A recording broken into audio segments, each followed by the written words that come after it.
তুমিও কি কখনো কাউকে মিথ্যা কথা বলেছো? বলেছো। হ্যাঁ, এটাই হয়তো বলেছো।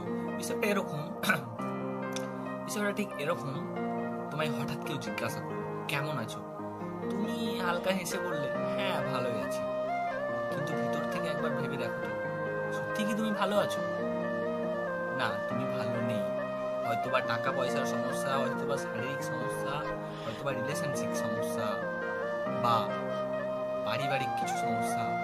এরকম সমস্যা কিন্তু তোমাদের মনের মধ্যে, মস্তিষ্কের মধ্যে লেগেই থাকে, এবং ধীরে ধীরে ধীরে ধীরে এই আঘাতগুলো, যন্ত্রণাগুলো, বেদনাগুলো জমতে জমতে একটা পাহাড় তৈরি হয়। যে পাহাড়ের কথা কেউ জানে না, শুধুমাত্র তুমি জানো যে তোমার মনের মধ্যে কি আছে।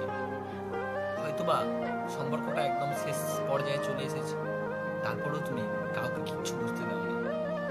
হয়তো বাড়ির কোনো মানুষের খুব শরীর খারাপ, বা হয়তো টাকা পয়সার খুবই দরকার তোমার, কিন্তু তাও কাউকে একটা বিন্দু, একটা ফোঁটা পর্যন্ত বলনি। কারণ সবার কাছে করুণার পাত্র তুমি হতে চাও না।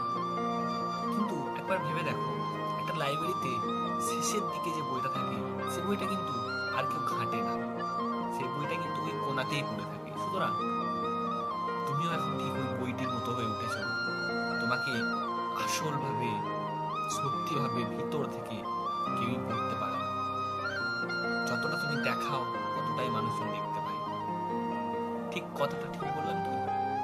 মিলে যাচ্ছে না তোমাদের সাথে? আই হোপ মিলে যাবে। ভিডিওটা ভালো লাগলে লাইক, শেয়ার, সাবস্ক্রাইব করতে ভুলো না। আর কমেন্ট করো, তোমাদের কমেন্ট আমি পিন করবো। চলো টাটা।